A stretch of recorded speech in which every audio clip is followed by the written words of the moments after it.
This is St. Louis on the Air from St. Louis Public Radio. I'm Elaine Cha. For the past year, expanded federal immigration enforcement and 2 fatal shootings of protesters by federal agents in Minnesota have sent ripples of anxiety throughout the country. While the St. Louis area hasn't seen the kind of large-scale enforcement actions that have occurred elsewhere, local community leaders, educators, and small business owners say fear and misinformation are shaping daily life. Families are staying home, students are missing school, and rumors of immigration raids are spreading quickly online. My St. Louis Public Radio colleagues Brian Munoz and Hiba Ahmad have been looking into these local efforts, and they join me now to talk about it. Hiba and Brian, thank you, and welcome back to the program. Thanks for having us. Thank you. So Brian, what was it that first interested you in doing this coverage? Was there a tipping point for you? Yeah, so my interest in exploring this topic was really sparked by conversations that I had had with both my own family and friends. As a Hispanic man, this is very much on top of mind. I'm an American citizen. I was born here.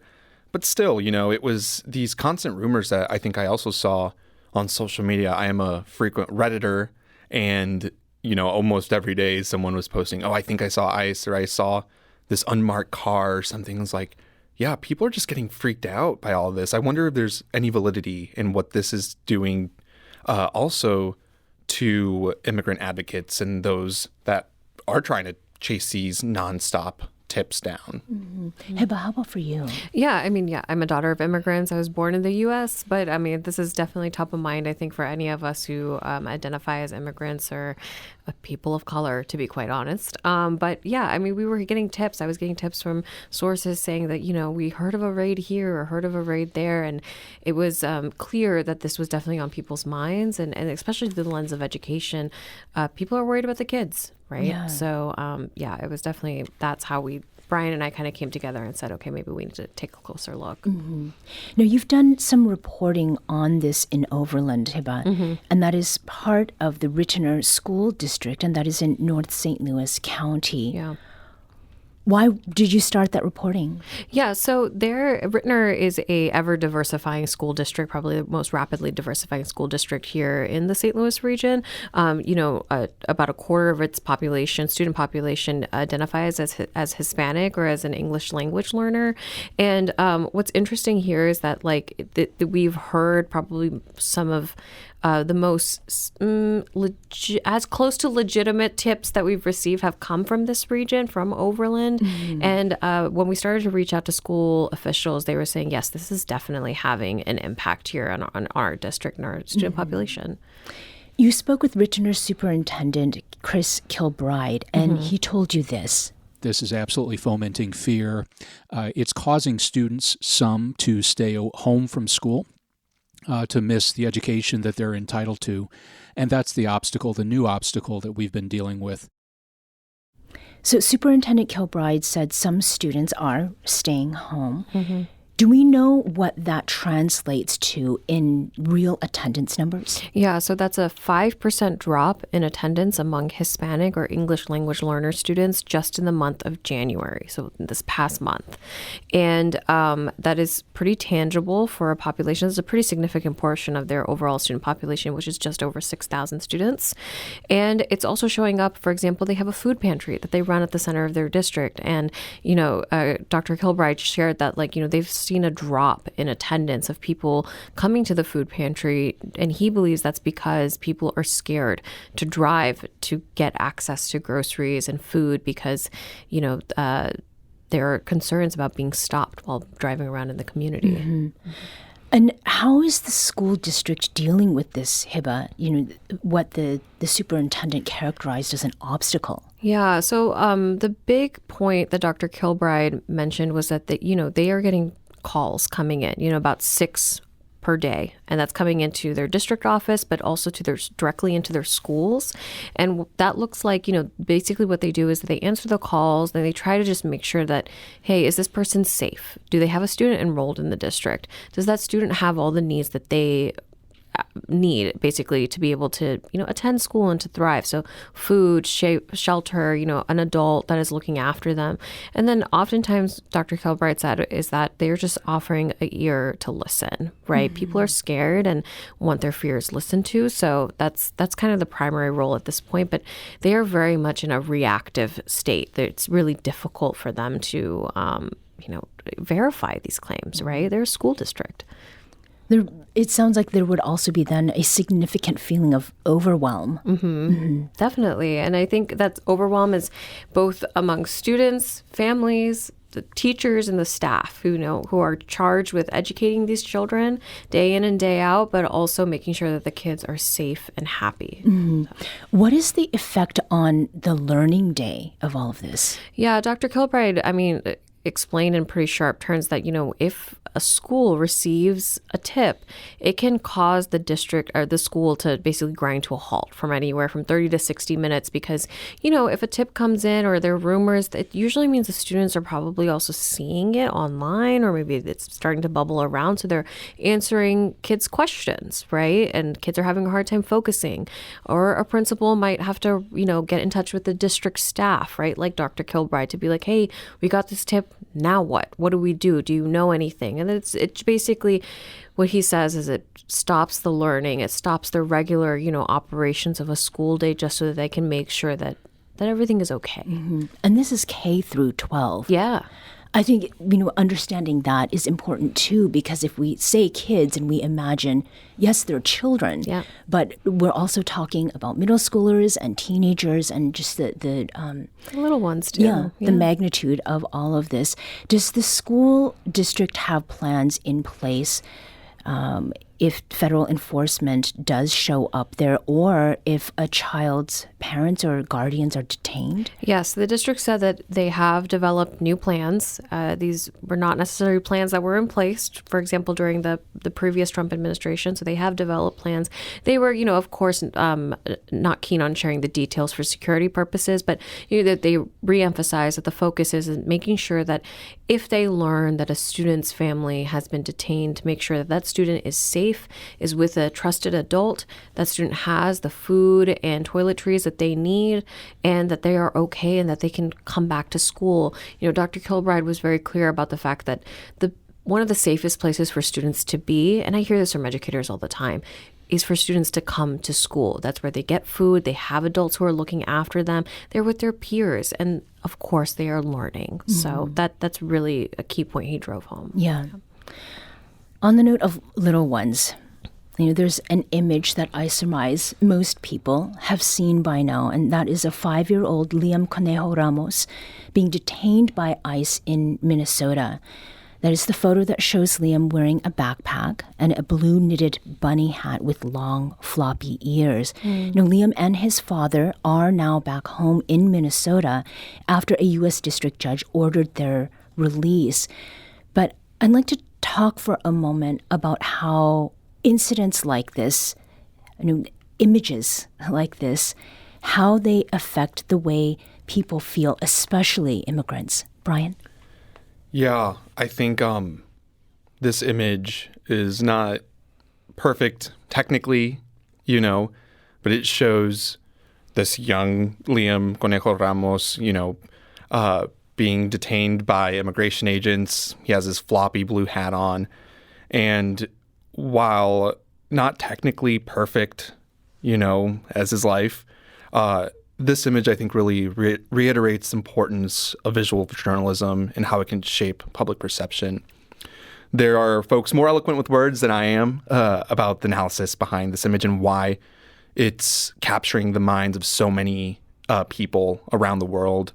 But it really reminds me of the image from the Vietnam War, Napalm Girl, which was an image depicting a young girl running naked towards a photographer after the Americans used chemical weapons, napalm, Agent Orange, to clear foliage around the Ho Chi Minh Trail in attempts to ID the Viet Cong supply route. And it was just this little girl running towards the photographer in agony.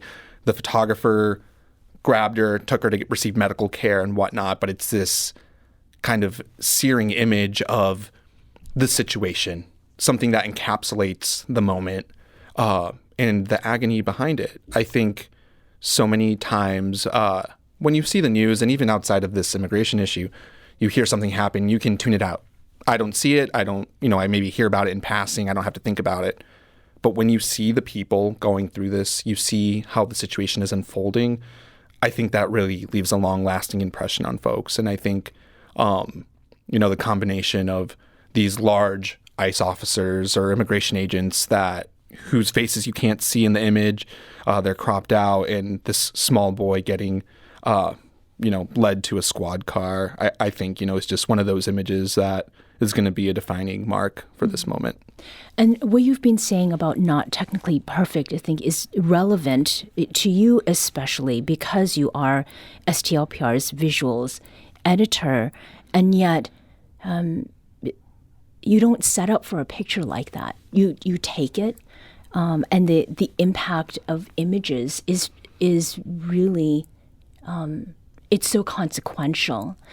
Hiba, what do you make not only of the image, but of the situation and how it can evoke fear in people in this area, far from Minnesota? Yeah, I think the photo of Liam is something that has come up in many of my conversations with parents and educators in our community. And I think that there is a sense of familiarity, right? We all know a Liam. We all know a kindergartner who wears a floppy hat and wears a backpack to school, right? And I think that's what resonates with a lot of people, is that this is just a very regular kid that was photographed in extraordinary circumstances.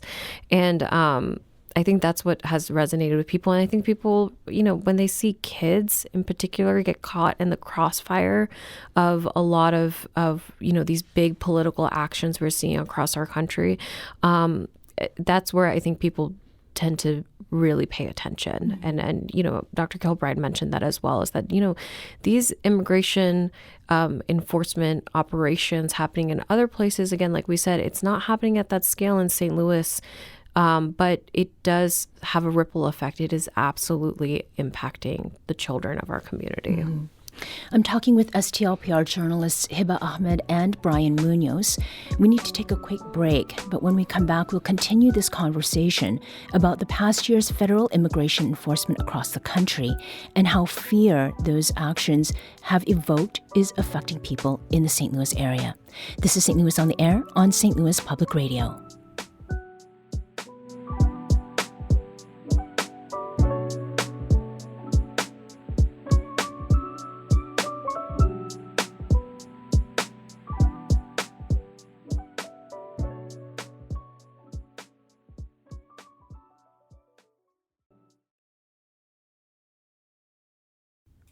Welcome back. Let's return to our conversation with STLPR's Hiba Ahmed and Brian Munoz. We're talking about the ways federal immigration enforcement that's been dramatically ramped up in the past year by the Trump administration has affected people in the St. Louis area. Now, before the break, we were talking about Ritner School District and about the hotline and calls that are coming into the district. And there's another hotline in the St. Louis community, and it's called the Rapid Response Line. Brian, you spoke with Sarah Ruiz, the executive director of the Ashray Foundation, and this foundation helps support, that is, the Rapid Response Line. And here's what she told you. I think we knew in January of last year what was coming. Many of us were in this work during the last Trump administration and several other administrations prior, but we knew this time that the promises that were made were going to be realized. And so we had a much more sort of clear and direct understanding what we could expect, and that enabled us to create a much more unified and coordinated plan to prepare and respond to that. Brian, tell us about this plan that's been mentioned.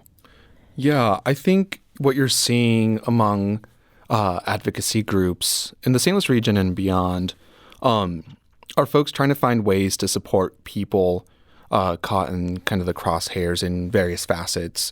When somebody is detained by federal immigration agents, whether they're an American citizen, as we've seen recently, or they're in the U.S. without legal status, there are ripples that go off of that, that impact kids. Sometimes these are mixed status families where the children are citizens and were born in this country.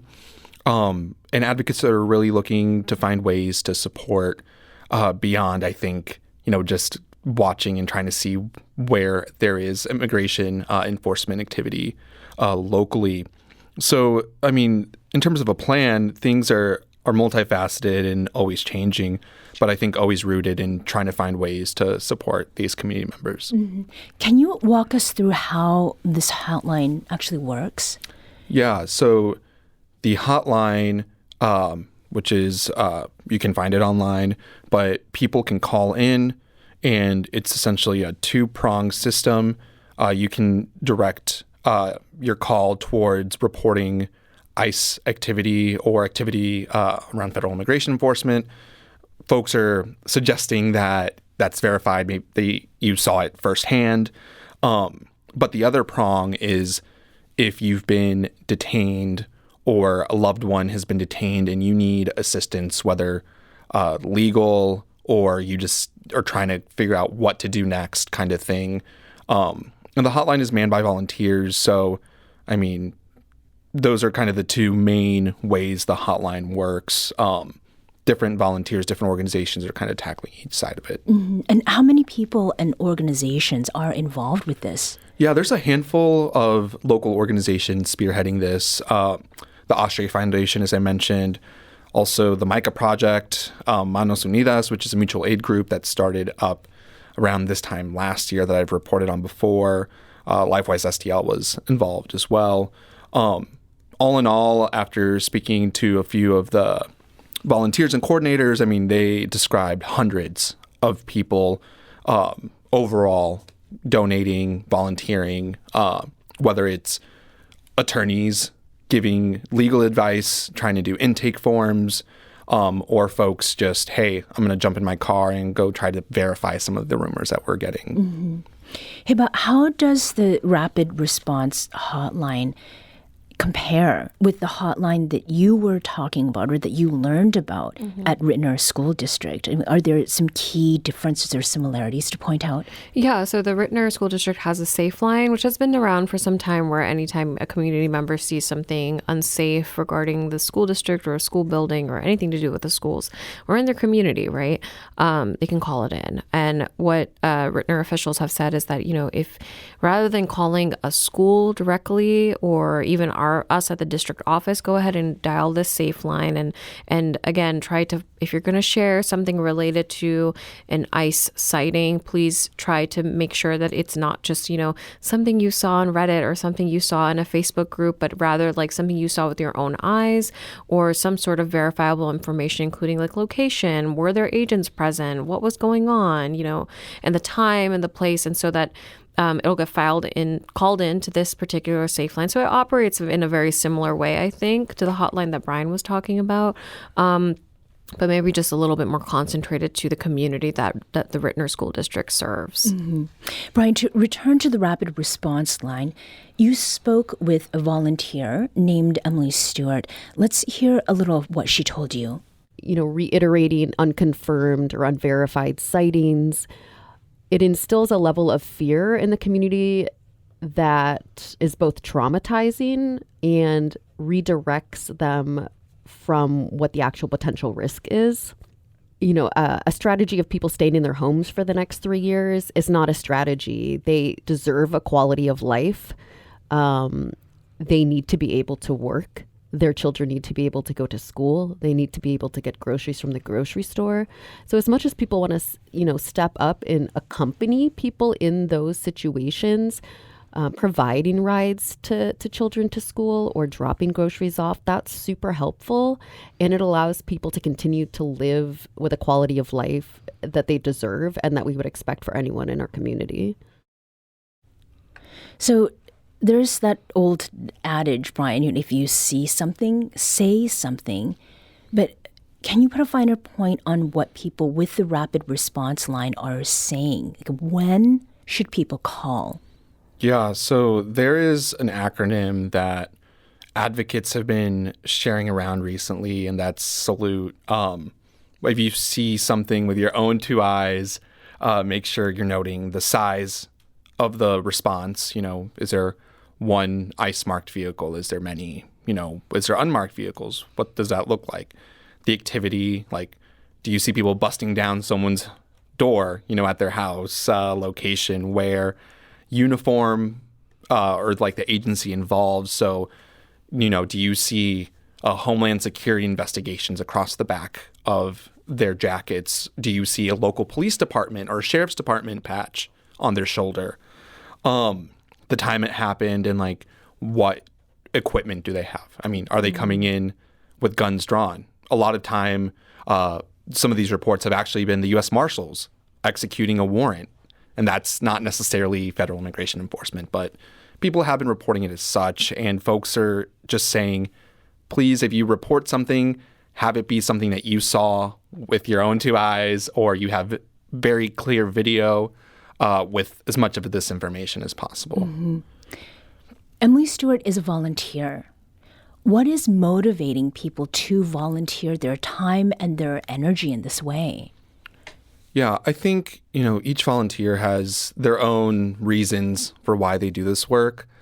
I think people are motivated by the way that they've seen this ramp up in enforcement happen across the country, seeing what's going on in the streets of Minneapolis and suburban Chicago, for example, and not wanting the same to happen in their community.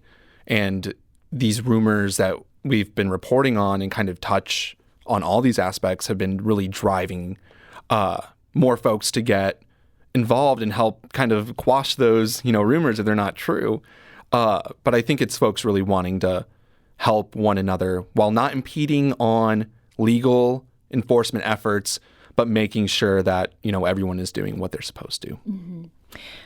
I'd like to go to Cherokee Street in South St. Louis. We mentioned in the introduction that this ramping up of immigration enforcement efforts around the country has had ripple effects, and that includes in our business communities here. And you talked with Ana Vasquez, Brian. She is the owner of Diana's Bakery on Cherokee Street, which has been in business now for nearly 20 years. And she told you in Spanish about this issue. Ha impactado en el negocio porque han dicho que aquí en la Cherokee ha estado varias veces, las cuales yo que estoy aquí no he sido testiga de ninguna de las patrullas de ellos aquí en la Cherokee. Mas sin en cambio no puedo decir que sea cierto o falso. So she tells me that it's impacted her business because she's gotten calls over the last year, several points saying, hey, I heard ICE is on Cherokee. I heard there were raids on Cherokee.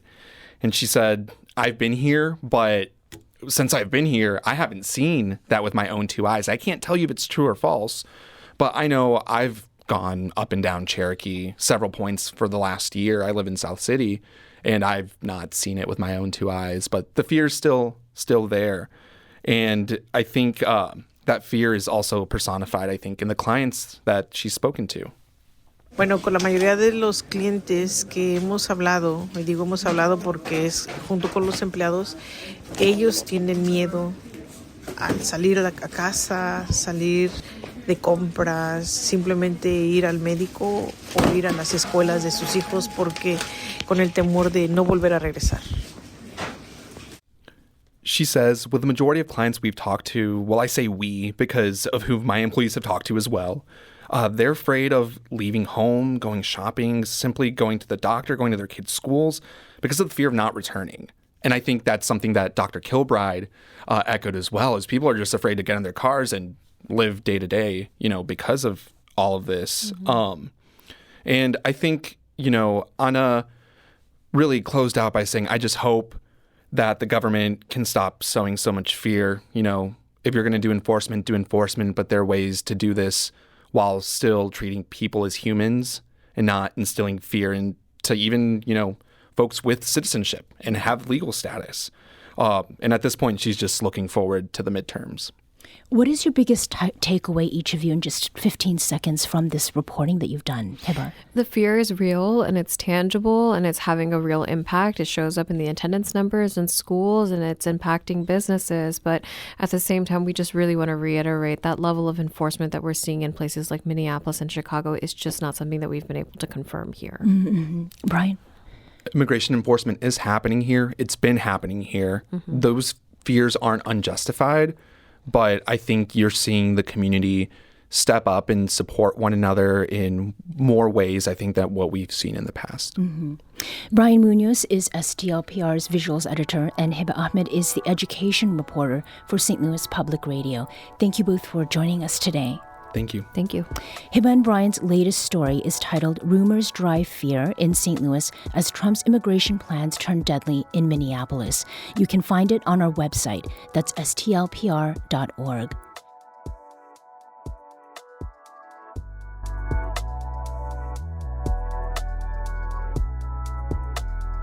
Today's episode was produced by our executive producer, Alex Hoyer, with production assistance from Lila Halil-Bashich. Audio engineering and podcast design by Aaron Dorr. St. Louis on the Air is a production of St. Louis Public Radio. Understanding starts here. Do you find yourself regularly listening to episodes of St. Louis on the Air? Suggest us to a friend you think might enjoy our conversations. And leave us a review and rating on Apple Podcasts on the App Store. It's the simplest way to help people discover our show. Thanks. St. Louis Public Radio is a member-supported service of the University of Missouri St. Louis.